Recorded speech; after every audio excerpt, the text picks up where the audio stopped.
Hi, welcome to Devika Ilangovan channel. இன்றைக்கி நம்மளோட சேனலில் என்ன வீடியோ பார்க்க போகிறோம் அப்படின்னு பார்த்தீங்கன்னா, தமிழ் வருஷப்பிறப்பு அன்னைக்கு நம்மளோட வீட்டில் நடந்தது தான் இன்றைக்கி உங்களோட நான் வந்து ஷேர் பண்ணிக்க போகிறேன். முன்னாடி நாள் தமிழ் வருஷப்பிறப்புக்கு திங்ஸ் எல்லாம் வாங்கிட்டு வந்து இந்த வீடியோ வந்து ஷேர் பண்ணியிருந்தேன். நிறைய பேர் பார்த்துட்டு கமெண்ட்ஸுமே வந்து பண்ணியிருந்தீங்க. ஆக்சுவலாக தமிழ் வருஷப்பிறப்பை ரொம்ப ஹாப்பியாக செலிப்ரேட் பண்ணோம் அப்படின்னு தான் ஒரு ஒரு விஷயமும் பார்த்து பண்ணது. அன்னைக்கு சீக்கிரமாகவே காலைல 3:50க்கெல்லாம் எழுந்திரிச்சு நான் ஃபஸ்ட்டு ரெடி ஆகிட்டேன். நம்ம வீட்டில் வந்து பார்த்திங்கன்னா கனி பார்க்குறதுக்கு எல்லாமே நைட்டே வந்து எடுத்து வச்சுட்டேன். இது கல்யாணம் ஆனதுக்கப்புறம் தான் இந்த பழக்கம். அதுக்கு முன்னாடியெல்லாம் வீட்டில் இந்த மாதிரி கனி பார்க்குற பழக்கம்லாம் வந்து கிடையாது. நைட்டே எனக்கு தெரிஞ்ச மாதிரி எல்லா திங்ஸையும் எடுத்து வச்சுட்டு காலையில் தூங்கி எழுந்திரிச்சு வந்து கனி பார்த்துட்டு அதுக்கப்புறம் தான் குளிச்சுட்டு ரெடியாகி எல்லா வேலையும் பார்க்க வந்து ஆரம்பித்தேன். காலையில் எப்போவுமே வழக்கம் போல் பிரம்ம முகூர்த்த பூஜை பண்ணும்போது நான் எப்படி ரெடி ஆகணும் அதே மாதிரி தான் அன்றைக்கி வந்து ரெடி ஆகிருந்தேன். பட் என்ன ஸ்பெஷல் அப்படின்னா, கோல்ட் ஜுவல்ஸ் எல்லாம் போட மாட்டேன். எந்த ஃபெஸ்டிவலாக இருந்தாலும் என்கிட்ட இருக்கிற குட்டி நகையாக இருந்தாலும் அதை போட்டுட்டு அன்றைக்கி டேவை ஸ்டார்ட் பண்ணும்போது எனக்கு அவ்வளோ ஒரு பாசிட்டிவான ஒரு ஃபீல் வந்து இருக்கும். ஏன்னா ஜுவல்ஸ்னால் எனக்கு அவ்வளோ பிடிக்கும். கோல்ட் ஜுவல்ஸ் அப்படின்னா அன்றைக்குமே அப்படி தான் வந்து ஸ்டார்ட் பண்ணியிருந்தேன். ஆக்சுவலாக ரொம்ப ஹாப்பியாக தான் என்னோடய டேவை ஸ்டார்ட் பண்ணேன். பட் வந்து அப்படி ஆகும் அப்படின்னு நான் நினச்சி கூட பார்க்கல. என்ன அப்படின்றத கண்டிப்பாக வீடியோ பாருங்கள் சொல்கிறேன். காலைல எழுந்திரிச்சு பிரம்ம முகூர்த்த பூஜை பண்ணுறதுக்கு வழக்கம் போல் வாசல் எல்லாத்தையும் பெருக்கி முடிச்சிட்டேன். வாசலில் வந்து மஞ்சள் குங்குமம் வச்சு ரொம்ப நாள் ஆன மாதிரி எனக்கு பர்சனலாக ஃபீல் ஆச்சு. அதனால் சரி வாசலில் மஞ்சள் குங்குமம்லாம் வச்சிடலான்னு சொல்லிட்டு மஞ்சள் எல்லாம் குழச்சி ரெடி பண்ணி வச்சுட்டேன். சரி வாசலில் மாப் போட்டு ஃபுல்லாக தொடச்சி விட்டுட்டு லாஸ்ட்டில் கோலம் போட்டுக்கலான்னு சொல்லி விட்டாச்சு. வாசப்படியில் எப்போவுமே முன்னாடியெல்லாம் வெள்ளி செவ்வாயில் தொடச்சிட்டு இந்த மாதிரி மஞ்சள் குங்குமம் வந்து வச்சு வைப்பேன். பட் தேவேஷ் பட்டிக்கு ஸ்டார்ட் பண்ணதுக்கப்புறமா அதுக்கான டைம் எல்லாம் எனக்கு சுத்தமாக இருக்கிறதே இல்லை. என்ன தான் பார்த்து பார்த்து டைம் சேவ் பண்ணி வேலை பார்த்தாலுமே டைம் ஒரு நாள் அப்படின்றது கண்டிப்பாக பத்துறதே கிடையாது. நிறைய பேர் அக்கா நீங்கள் கொஞ்சமாவது ரெஸ்ட் எடுங்க அப்படின்னு சொல்லிகிட்டே இருப்பீங்க. பட் 1 வீக்காக வெறும் ரெஸ்ட்டு மட்டும்தான் வந்து எடுத்துகிட்ருக்கேன். மஞ்சளெல்லாம் தடவி முடிச்சதுக்கப்புறமா குங்குமம்லாம் வச்சுட்டு அதுக்கப்புறம் வாசலில் கோலம் போடுறதுக்கு ஸ்டார்ட் பண்ணியாச்சு. எனக்கு எந்த ஃபெஸ்டிவலாக இருந்தாலும் காலையில் எழுந்திரிச்சு குளித்து நான் ரெடி ஆகிட்டு வீட்டில் இருக்கிற எல்லாரையும் ரெடி பண்ணி வீட்டில் சாமியெல்லாம் கும்பிட்டு முடிச்சுட்டு கோவிலுக்கு போயிட்டு வர்றது அப்படின்னா ரொம்ப ஹாப்பியாக எனக்கு இருக்கும். எப்போவுமே அதை நான் ஃபாலோவும் வந்து பண்ணுவேன். நல்லா சமைச்சு கொடுக்கணும் வீட்டில் இருக்கவங்களுக்கு அப்படின்னு எனக்கு எப்போவுமே வந்து தோணும். அன்றைக்குமே அதே மாதிரி தான் எல்லாமே நடக்கணும்னு சொல்லி ஒரு ஒரு விஷயத்தையும் பார்த்து பண்ணிகிட்டே இருந்தேன். பட் அன்றைக்கி வந்து நான் நினச்ச மாதிரி விஷயம்லாம் நடந்துச்சான்னு கேட்டிங்கன்னா பாதி தான் நடந்துச்சு. பட் சாமி மட்டும்தான் என்னால் கும்பிட முடிஞ்சது. அன்றைக்கி கோவிலுக்கு கூட போகவே முடியல. வாசலில் இந்த மாதிரி அச்சு வச்சு கோலம் போடும்போது ரொம்ப பர்ஃபெக்டாக வந்து இருந்துச்சு. நான் கோலம் போட்டேன்னா கூட அவ்வளோ பர்ஃபெக்டாலாம் இருக்காது. அச்சில் போட்டது ரொம்ப அழகாக இருந்துச்சு. உருளியில் பூவெல்லாம் மாற்றிடலான்னு சொல்லிட்டு பூவெல்லாம் வந்து மாற்றியாச்சு. எப்போவுமே எந்த பண்டிகையாக இருந்தாலும் பூ நிறைய சாமிக்கெல்லாம் வச்சு சாமி கும்பிட்றது எனக்கு ரொம்ப பிடிக்கும். அதனால தான் அவர் மார்க்கெட் போயிட்டு பூவு எல்லாமே வாங்கிட்டு வந்து கொடுத்தாரு. நான் நினச்ச மாதிரியே வந்து பார்த்திங்கன்னா எல்லாத்துக்கும் பூ ரொம்ப நிறைவாக வச்சு தான் அன்றைக்கி வந்து சாமி வந்து கும்பிட்டுருந்தேன். பசங்கள்லாம் தூங்கிட்டு இருந்தாங்க. இப்போ வந்து பார்த்திங்கன்னா மாட விளக்கு இருக்கிறதுனால விளக்கேற்றுறதுக்கு ரொம்ப ஈஸியாகவும் ரொம்ப ஹாப்பியாகவும் இருக்குது. ஏன்னா ஸ்ரதனுக்கு முன்னாடியெல்லாம் விளக்கேற்றுறேன் அப்படின்னா ஸ்ரதன் வந்து தட்டி விட்டுருவான். அதனால் விளக்கேற்றுறதே ரொம்ப கஷ்டமாக இருக்கும். பட் மாட விளக்கு இருக்கிறதுனால ரொம்ப ஈஸியாக வந்துருக்கு. இப்போலாம் பிரம்ம முகூர்த்த பூஜைலாம் பண்ணுறதுக்கு முன்னாடி வாசலில் விளக்கேற்றிட்டு அதுக்கப்புறம் தான் வீட்டுக்குள்ளேயே வந்து போகிறேன். இந்த மாட விளக்கில் விளக்கேற்றி வீட்டை பார்க்கும்போது நிஜமாகவே ஒரு பாசிட்டிவான ஃபீல் வந்து கிடைக்குது. எனக்கு இதெல்லாம் வந்து பிடிக்கும். எனக்கு பிடிச்ச சின்ன சின்ன விஷயத்தை தான் நான் என்னோடய வீட்டில் வந்து பண்ணிகிட்ருக்கேன். நிறைய பேர் அக்கா உங்களை பார்த்து நானுமே இது பண்ணுறேன் அப்படின்னு சொல்லும்போது நிஜமாகவே ரொம்ப ஹாப்பியாக வந்து இருக்குது. வாசலில் விளக்கெல்லாம் ஏற்றி முடிச்சுட்டு அதுக்கப்புறம் சாம்பிராணியும் ஊதுவத்தி எல்லாமே வந்து காட்டிட்டு கற்பூரம்லாம் காட்டிட்டு அதுக்கப்புறம் தான் வந்து உள்ளே வந்து போயிருந்தேன். ஆக்சுவலாக அன்றைக்கி வந்து பார்த்திங்கன்னா நிறைய சமைக்கணும் அப்படின்னு சொல்லிட்டு பெரிய லிஸ்ட்டெல்லாம் வந்து போட்டு வச்சுருந்தேன். எல்லா பண்டிகைக்குமே வீட்டில் இருக்கவங்களுக்கு நல்ல வகை வகையாக சமைச்சு கொடுக்கறது எனக்கு ரொம்ப பிடிக்கும். அதனால் அப்படி தான் அன்றைக்குமே நினச்சிருந்தேன். பட் வந்து பார்த்திங்கன்னா அன்றைக்கி என்னால் சுத்தமாக முடியாமல் வந்து போயிடுச்சு. காலையில் விளக்கேற்றவாது முடிஞ்சுதே அப்படின்னு நான் கொஞ்சம் சந்தோஷம் வந்து பட்டுக்கிட்டேன். ரொம்ப நார்மலாக ஆக்டிவாக என்னோடய வேலை எல்லாத்தையும் நான் வந்து பார்த்துட்டு தான் இருந்தேன். பட் திடீர்னு என்ன ஆச்சு அப்படின்றது எனக்கு சுத்தமாக தெரியவே இல்லை. 10 மணி வரைக்கும் ரொம்ப நார்மலாக தான் இருந்தேன். சாமியெல்லாம் கும்பிட்டு முடிச்சுட்டு வீடியோலாம் எடிட் பண்ணி அதுக்கப்புறம் வந்து பார்த்திங்கன்னா வீடியோஸ் எல்லாமே அப்லோட்லாம் பண்ணி முடிச்சுட்டு ஒரு மாதிரி லேசாக வந்து ஏதோ ஒரு மாதிரி இருந்த மாதிரி இருந்துச்சு. தங்கம் எனக்கு ரொம்ப டயர்டாக இருக்குது, நான் ஒரு 5 மினிட்ஸ் வந்து பெட்ரூமில் போய் ரெஸ்ட் எடுக்கிறேன்னு சொல்லிட்டு வந்தது மட்டும்தான் எனக்கு வந்து தெரிஞ்சிச்சு. பட் அதுக்கப்புறம் வந்து பார்த்திங்கன்னா ஃபுல் ஃபீவரு. அன்றைக்கி ஃபுல் டே வந்து பார்த்திங்கன்னா படுத்து மட்டும்தான் வந்து இருந்தேன். எப்போவுமே வீட்டில் பூஜை பிடிச்ச உடனே சமைக்கிறதுக்கு முன்னாடி கோவிலுக்கு போயிட்டு வந்துடுவேன். சரி பசங்கள்லாம் தூங்கிட்டு இருக்காங்க அப்படின்னு அவர்கிட்ட சொன்னப்போ என்ன சொன்னார்னா, சரி கொஞ்ச நேரம் தூங்கிட்டு இருந்தாங்க, நம்ம சாயங்காலம் கூட கோவிலுக்கு போய்க்கலாம். அன்றைக்கி ஆக்சுவலாக அவருமே வீக் ஆஃப் வந்து எடுத்திருந்தாரு. அதனால் அப்புறமா கோவிலுக்கு போய்க்கலாம் அப்படின்னு சொன்னார். சரி ஓகே அப்படின்னு சொல்லிட்டு ஒரு 10 மினிட்ஸ் படுத்தது மட்டும்தான் எனக்கு ஞாபகம் இருக்குது. அதுக்கப்புறம் நான் அதோட நைட்டு தான் வந்து எந்திரிச்சேன். ஃபுல் ஃபீவராக இருந்துச்சு. என்ன நடந்துச்சு அப்படின்றது எனக்கு எதுவுமே தெரியல. காலையில் என்னை எழுப்பி, "இதை ஏதாவது சாப்பிட்டுட்டு படு" அப்படின்னு சொல்லிட்டு அவர் 2 தோசை ஊற்றி கொடுத்தாரு. அதில் ஒரு 1/2 தோசை மட்டும்தான் சாப்பிட்டேன். டேப்லெட் கொடுத்தாரு. போட்டுட்டு படுத்தது மட்டும்தான் ஞாபகம் இருந்துச்சு. பசங்க 2 பேரும் வீட்டில் இருந்தாங்க. அவருமே வந்து வீக் ஆஃப் எடுத்ததுனால, அவர் ஆக்சுவலாக நிறைய பிளான் இருந்துச்சு எங்களுக்கு நியூ இயருக்கு இதெல்லாம் பண்ணணும் அப்படின்னு. பட் அதனால் அவருமே வந்து பார்த்திங்கன்னா, முன்னாடி நாள் சண்டேவே போயிட்டு ஆஃபீஸில் வேலையெல்லாம் முடிச்சுட்டு, மண்டே வந்து நான் வீக் ஆஃப் எடுத்துக்கிறேன். நம்ம வந்து ஜாலியாக எங்கேயாவது வெளில போகலாம் அப்படிலாம் பிளான் பண்ணி நிறைய விஷயம் வந்து பிளான் பண்ணியிருந்தோம். பட் அன்றைக்கி வந்து எதுவுமே நடக்கல. மதியம் லஞ்சுமே அவர் தான் ரெடி பண்ணார். நைட்டு டின்னருமே அவர் தான் ரெடி பண்ணார். பசங்க 2 பேரையும் அவர் தான் வந்து பார்த்துக்கிட்டாரு. ஏதோ சத்தம் மட்டும் வெளியில் தேவேஷும் சதனும் சண்டை போட்டுக்கிறது, விளையாடுறது இது மட்டும் தான் எனக்கு கேட்குது. பட் என்னால் எந்திரிச்சு கண்ணை திறந்து பார்க்கக்கூட முடியல. அந்த அளவுக்கு பார்த்திங்கன்னா எனக்கு அவ்வளோ ஹை ஃபீவராக வந்து இருந்துச்சு.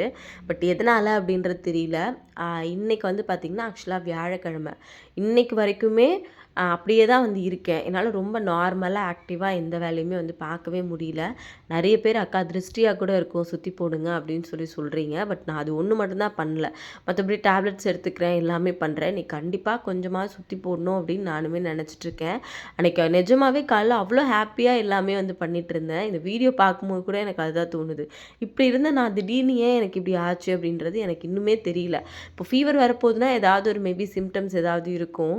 பட் எதுவுமே வந்து கிடையாது. திடீர்னு சடனாக ஃபீவர் அப்படின்னும்போது பாடியெல்லாம் ரொம்ப பெயினாக இன்ன வரைக்குமே வந்து அந்த பாடி பெயின் இருந்துகிட்டே தான் இருக்குது. நானாக வந்து எனக்கு ஒன்றும் இல்லை, நான் ரொம்ப ஆக்டிவாக இருக்கேன், நார்மலாக இருக்கேன் அப்படின்னு என்னோடய வேலையை நான் பார்த்தா கூட, பட் என்னால் அது இது வரைக்குமே முடியல. வீட்டில் இன்ன வரைக்குமே வந்து பெருசாக எதுவும் நான் சமைக்கவே இல்லைன்னு நினைக்கிறேன். ஒன்று அம்மா செஞ்சு கொடுக்குறாங்க, இல்லைனா அவர் தான் வந்து செஞ்சு கொடுக்குறாரு. வெளியில் போகும்போது ஓரளவுக்கு ஓகேவாக இருக்கேன். பட் வீட்டுக்கு வந்து கொஞ்ச நேரம் தூங்கிலாம் முடிச்சதுக்கப்புறம் மறுபடியும் அதே மாதிரி ரொம்ப லோவாக ஃபீல் பண்ணுறேன். ரொம்ப டயர்டாக இருக்குது உடம்பு. பட் என்ன ரீசன் அப்படின்றது தெரியல. பட் இதுலேருந்து ரொம்ப நார்மலாகி வந்துடணும் அப்படின்னு நினைக்கிறேன். நான் இந்த வீடியோவை ரொம்ப ஹாப்பியாக உங்களோட ஷேர் பண்ணிக்கணும் அப்படின்றதுக்காக தான் எடுத்தேன். பட் வந்து இந்த மாதிரி ஆகும் அப்படின்னு நான் கொஞ்சம் கூட நினைக்கவே இல்லை. அதுவும் தமிழ் வருஷ பிறப்புக்கு அப்படி ஆனது நிஜமாகவே எனக்கு ரொம்ப கஷ்டமாக தான் வந்து இருந்துச்சு. நிறைய பேர் அக்கா நீங்கள் நல்லா ரெஸ்ட் எடுங்க, நல்லா தூங்குங்கன்னு சொல்கிறீங்க. பட் நான் இப்போ ஒரு 1 வீக்காக அதை மட்டும்தான் பண்ணுறேன். மேபி நான் ரொம்ப ரெஸ்ட் எடுக்கிறதுனாலே என்னன்னு தெரியல, என்னோடய பாடி வந்து ரொம்ப வீக் ஆகுற மாதிரி எனக்கு பர்சனலாக ஃபீல் ஆகுது. நிறைய வேலை இருந்தப்போ வந்து பார்த்திங்கன்னா ரொம்ப ஆக்டிவாக வந்து இருப்பேன். பட் இப்போ என்னோடய வேலை எல்லாம் எதுவுமே வேலையே பார்க்குறதில்ல. வீடியோஸ் எடுக்கிறேன், முடியும் போது எடிட் பண்ணுறேன், அப்லோட் பண்ணுறேன். பட் மற்றபடி மற்ற வேலை எல்லாத்தையுமே வந்து அவர் தான் பார்த்துக்கிறாரு. இன்றைக்கி மட்டும் காலையிலேருந்து வீடு க்ளீனிங்லாம் பண்ணேன். பட் சமைக்கவே இல்லை நான் இன்றைக்கி. அம்மா வீட்டிலேருந்து சாப்பாடு கொடுத்து அனுப்பிச்சாங்க. அதை தான் வந்து சாப்பிட்டுட்டு இருக்கேன். பட் ஆனால் ஏன் இவ்வளோ டயர்டாக இருக்குது அப்படின்றது வந்து சுத்தமாக தெரியல. அன்றைக்கி சாமி கும்பிடும்போது கூட எல்லாமே பார்த்து பார்த்து ஒன்று ஒன்றும் பண்ணேன். பட் திடீர்னு ஏன் கடவுளே இப்படி சோதிக்கிற அப்படின்றது மட்டும்தான் என்னோடய மைண்டில் எப்போவுமே ஓடிக்கிட்டே இருக்கிறது. நான் எதுவும் பெருசாக கேட்க மாட்டேன். நான் எப்போவும் ரொம்ப ஆக்டிவாக ஏதாவது வேலை செஞ்சுக்கிட்டே இருக்கணும், எனக்கு பிடிச்ச மாதிரி நான் இருக்கணும், எனக்கு பிடிச்ச மாதிரி எல்லா விஷயத்தையும் நான் பண்ணணும் அப்படின்றது மட்டும்தான். எப்போவும் நான் பிஸியாக இருக்கணும் அப்படின்றது மட்டும்தான் கடவுள்கிட்ட கேட்குற ஒரே விஷயம். பட் ஏன் என்னை இந்த 1 வீக்காக அப்படி உட்கார வச்சுருக்காரு அப்படின்றது எனக்குமே தெரியல. ஷூட்டிங்குமே வந்து கிடையாது. மேபி நிறைய வேலை பார்க்கும்போது ரொம்ப ஆக்டிவாக ஃபீல் பண்ணுவேன். ஒரு வேலை இல்லை அப்படின்றதுனால தான் நான் எவ்வளோ டல்லாக இருக்கேனா அப்படின்றது தெரியல. தேவேஷ் புட்டிக்குமே பார்த்திங்கன்னா 1 வீக் ஆச்சு. சரியா வீடியோஸ் என்னால் அப்லோட் வந்து பண்ண முடியல. நிறைய பேர் அக்கா என்ன ஆச்சு, இது பண்ணுங்க அது பண்ணுங்கன்னு சொல்லிட்டு கண்டினியூஸாக எனக்கு வாட்ஸ்அப்பில் மெசேஜும் காலும் பண்ணிகிட்டே இருக்கீங்க. அவங்க எல்லாருக்குமே வந்து ரொம்ப ரொம்ப ரொம்ப தேங்க்ஸ். கண்டிப்பாக சீக்கிரமாக அதுலேருந்து ரெக்கவர் ஆகி வந்துடுவேன் அப்படின்னு நினைக்கிறேன். பட் இப்போ இருக்கிற உடம்பு கண்டிஷனை பார்த்தா முடியுமா அப்படின்றது எனக்கு தெரியல. நிறைய பேர் சொல்கிறது அக்கா நீங்கள் காலைல எந்திரிக்கிறதுனால தான் அப்படின்னு. பட் ரொம்ப க்ளோஸ் சர்க்கிளில் இருக்கவங்க வந்து சொல்லுவாங்க, நீ காலைல எந்திரிக்கிற, உன் உடம்பு நீயே கெடுத்துக்கிற அப்படின்னு. பட் காலையில் எந்திரிக்கிறது ரொம்ப நல்ல விஷயம். நான் அதனால தான் ரொம்ப ஆக்டிவாக இருக்க மாதிரி நான் பர்சனலாக ஃபீல் பண்ணுறேன். இன்னொரு விஷயம் என்ன அப்படின்னா, நான் பண்ணுற வேலைக்கு அதாவது என்னோடய யூடியூப்க்கு இன்ஸ்டாகிராம் வீடியோ அப்லோட் பண்ணணும், வீடியோஸ் எடுக்கணும், வீடியோ எடிட் பண்ணணும், பசங்களுக்கு சமைச்சு கொடுக்கணும், பசங்களை பார்த்துக்கணும், அவரை ஆஃபீஸ் அனுப்பணும், மற்ற என்னோடய பொட்டிக் வேலைலாம் பார்க்கணும் அப்படின்னா நான் காலைல 4 மணிக்கு எந்திரிச்சா கூட எனக்கு டைம் வந்து பத்துறதில்ல. ஆக்சுவலாக அன்றைக்கி சாமிக்கு விளக்கேற்றும் போது முருகர் சிலையிலேருந்து பூ விழுந்துட்டே இருந்துச்சு. அதுதான் அவர்கிட்ட காமிக்கிறேன்னு நினைக்கிறேன். அதனால் எனக்கு காலைல நீ 4 மணிக்கு எந்திரிச்சு உன் உடம்ப கெடுத்துக்கிறேன்னு சொல்கிறவங்க நிறைய பேர். ஆனால் 4 மணிக்கு எழுந்திரிச்சதுக்கப்புறமா என்னோடய லைஃப்பில் நான் எவ்வளோ டெவலப் ஆகியிருக்கேன், என்னோடய லைஃப் எவ்வளோ சேஞ்ச் ஆகிருக்கு அப்படின்றது எனக்கு மட்டும்தான் தெரியும். அதனால் நானுமே என்னோடய ஹெல்த்தை வந்து ரொம்ப நல்லா தான் பார்த்துக்கிறேன். பட் சில டைம் இந்த மாதிரி ஏதாவது ஒரு விஷயங்கள் நடக்க தான் செய்யும். அது 4 மணிக்கு எந்திரிக்கிறதுனால மட்டும் இல்லை, 10 மணிக்கு எந்திரிக்கிறவங்களுக்கும் இந்த மாதிரி விஷயங்கள்லாம் வந்து நடக்கும். பட் வந்து பார்த்திங்கன்னா, இது சீக்கிரமாக க்யூர் ஆகி இன்னும் நான் ரொம்ப ஆக்டிவாக ஆகணும் அப்படின்னு இந்த வீடியோ பார்க்குறவங்க மறக்காமல் எனக்காக ப்ரே வந்து பண்ணிக்கோங்க. எனக்கு ஆக்சுவலாக பூஜை ரூம் இப்படி தான் இருந்துச்சு. எனக்கே ரொம்ப ஹாப்பியாக இருந்துச்சு. ஏன்னா சாமி படம் எல்லாத்துக்கும் ரொம்ப நிறைவாக பூவெல்லாம் வச்சு சாமி கும்பிட்டுருந்தேன். 10 மணி வரைக்கும் நல்லா தான் இருந்தேன். அந்த ஜுரம் வர்றதுக்கான சிம்டம்ஸ் எதுவுமே இல்லை. பட் சீக்கிரமாக மாறிடும் அப்படின்னு நானுமே வந்து நினைக்கிறேன். அதுக்கப்புறம் வந்து பார்த்திங்கன்னா, கொஞ்சம் செடிங்களுக்கெல்லாம் தண்ணி விடணும் அப்படின்னு சொல்லிட்டு அந்த வேலையெல்லாம் போய் வந்து பார்த்துட்ருந்தேன். இந்த 1 வீக்காகவே வந்து பார்த்திங்கன்னா நிறைய பிளான் இருந்தது. தமிழ் வருஷப்பிறப்புக்கு அப்புறம் வீடியோஸ் எல்லாம் ரெகுலராக போடணும். இந்த மாதிரி நிறைய விஷயங்கள்லாம் யோசித்து வச்சுருந்தேன். பட் அதையெல்லாம் எதுவுமே பண்ண முடியல அப்படின்னு நினைக்கும்போது ரொம்ப கஷ்டமாக இருக்குது. பட் இது மாதிரிலாம் எதுவும் யோசிக்கக்கூடாதோ அப்படின்னுமே சில டைம் வந்து தோணுது. அதனால் நம்ம பண்ணுற வேலையை பண்ணிக்கிட்டே இருப்போம். இந்த நாளில் தான் வந்து பண்ணணும் அப்படிலாம் எதுவுமே கிடையாது. ஆக்சுவலாக தமிழ் வருஷப்பிறப்புக்கு வந்து பிரம்ம முகூர்த்த பூஜை புதுசாக வந்து ஸ்டார்ட் பண்ணியிருந்தேன். அன்னையிலேருந்து பார்த்திங்கன்னா ஏதாவது ஒரு தடங்கள் வந்துகிட்டே இருக்குது.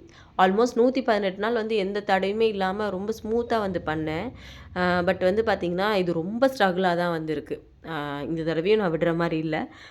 ஏர்லி மார்னிங் எந்திரிச்சு அப்படியே என்னோடய டேவை அப்படியே கண்டினியூ பண்ணணும்.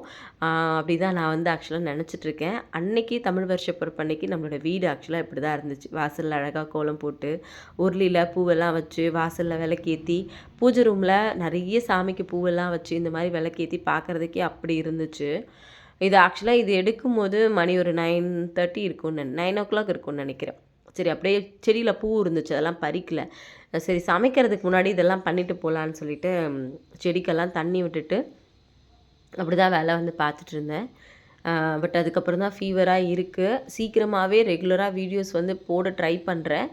சீக்கிரமாக எனக்கு உடம்பு சரியாயிடணும்னு நீங்களும் வந்து எனக்காக ப்ரே வந்து பண்ணிக்கோங்க. சில டைமில் இந்த மாதிரி விஷயங்கள்லாம் நடக்க தான் செய்யும். அதெல்லாம் ஒன்றுமே பண்ண முடியாது அப்படின்னு நானுமே வந்து நம்புகிறேன். இந்த வீடியோவை நான் தமிழ் வருஷப்பிறப்புக்கே உங்களுக்கு அப்லோட் பண்ணணும்னு நினச்சேன். பட் முடியல.